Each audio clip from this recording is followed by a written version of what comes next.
हम बारी बारी से अवतल दर्पण और उत्तल दर्पण में R बराबर 2F को प्रमाणित करते हैं।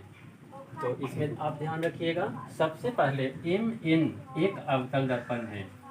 MN एक अवतल दर्पण है, इसका भाषा आप लिख सकते हैं। MN एक अवतल दर्पण है जिस पर AM एक आपतित प्रकाश आरोपित किया जाता है जो परावर्तित होकर F से होकर गुजर जाती है। यहाँ AMC यह आपतन कोण हुआ और CMF यह परावर्तन कोण हुआ।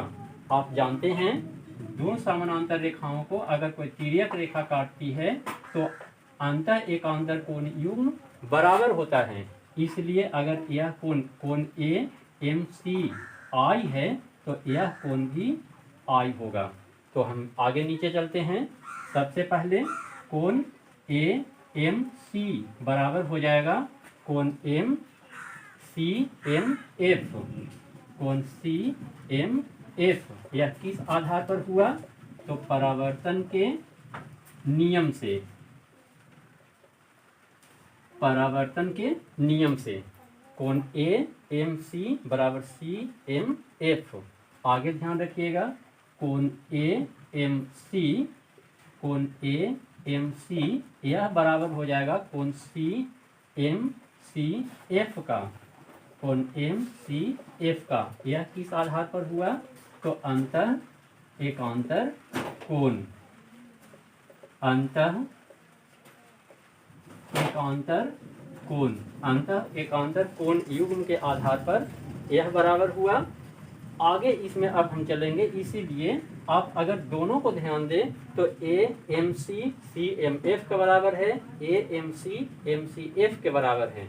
इसीलिए हम लिख सकते हैं कोण CMF बराबर हो जाएगा कोण MCF के। दोनों कोण बराबर हो जाएगा। और किसी त्रिभुज के अगर दो कोण आपस में बराबर होता है तो इसे हम समद्विबाहु त्रिभुज कहेंगे। इसीलिए हम लिख सकते हैं त्रिभुज MCF एक समद्विबाहु त्रिभुज है। MCF एक समद्विबाहु त्रिभुज है।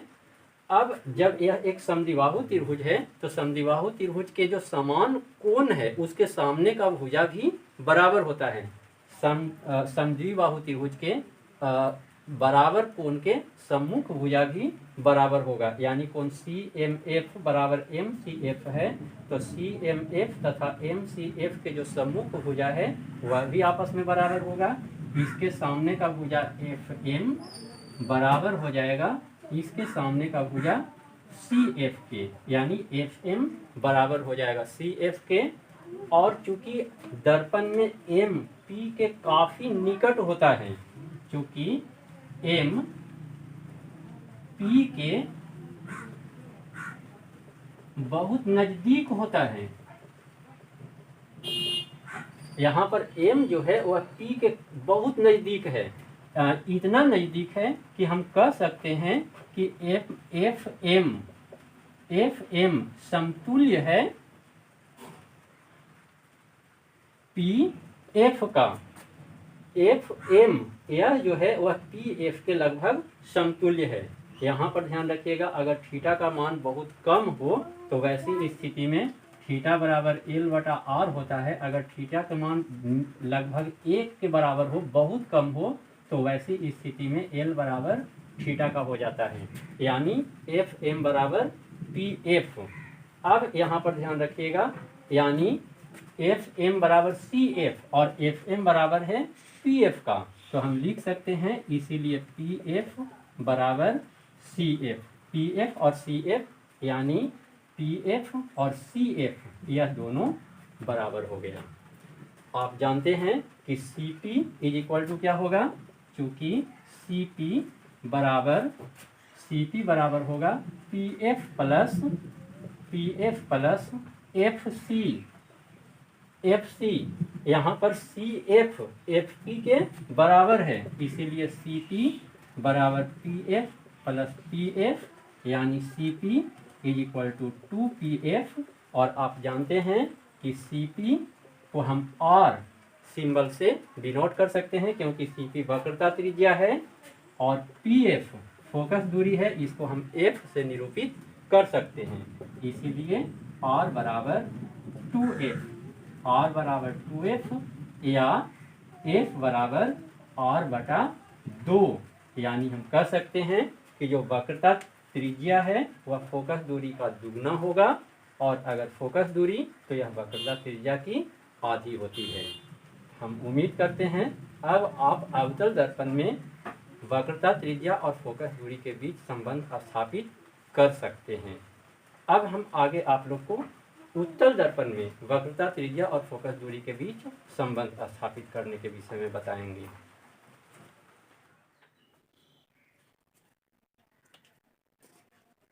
तो अब हम उत्तल दर्पण में r बराबर 2f को प्रमाणित करते हैं। सबसे पहले इसमें mn एक उत्तल दर्पण है जिस पर am एक आपतित किरण आरोपित किया जाता है जो md दिशा में परावर्तित हो जाती है। इसमें हम EC एक अभिलंब डालते हैं। इस तरह से कोण AME यह आपतन कोण हुआ, कोण EMD यह परावर्तन कोण हुआ, और इस तरह से परावर्तन के नियम से ये दोनों कोण आपस में बराबर होगा। अब आगे ध्यान दीजिए, यहाँ पर यह जो रेखा है, यहाँ आप जो देख रहे हैं यह जो अभिलंब है, हम इस रेखा की बात कर रहे हैं, यह जो अभिलंब है और यहाँ पर यह जो यह जो परावर्तित किरण है, ये दोनों एक दूसरे को क्रॉस कर रहा है, यानी यह कोण भी R हुआ, मतलब कोण DME, कोण DME यह बराबर हो जाएगा कोण CMF के, कोण CMF के। यह किस आधार पर हुआ तो आप लोग जानते हैं, शीर्षाभिमुख कोण, शीर्षाभिमुख कोण के आधार पर ये दोनों कोण बराबर हुआ। हम यह भी जानते हैं कि AM यह जो मुख्य अक्ष है, मुख्य अक्ष के समानांतर किरण डाला गया है।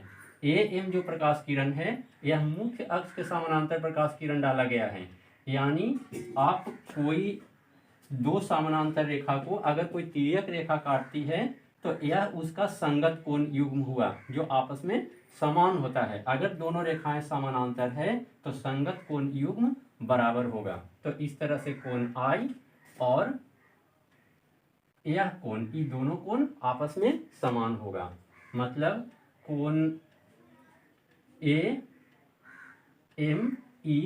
कोण AME यह बराबर हो जाएगा कोण MCF, कोण MCF यह संगत कोण के आधार पर यह संगत कोण युग्म बनाता है, इस आधार पर यह बराबर हुआ।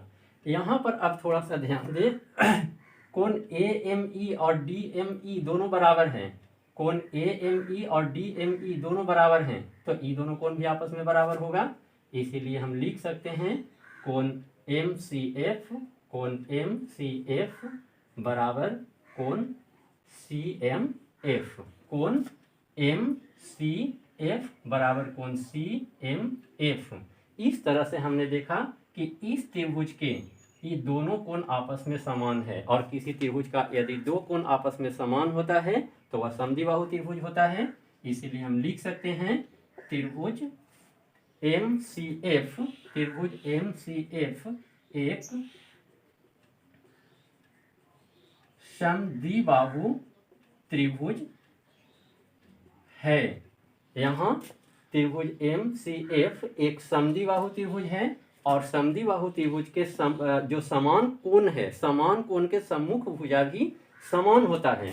तो यहाँ पर ये दोनों कोण आपस में समान है, तो इसके जो सामने की भुजा है यह भी आपस में समान होगी, मतलब इसमें हो जाएगा FC is equal to MF, FC is equal to MF।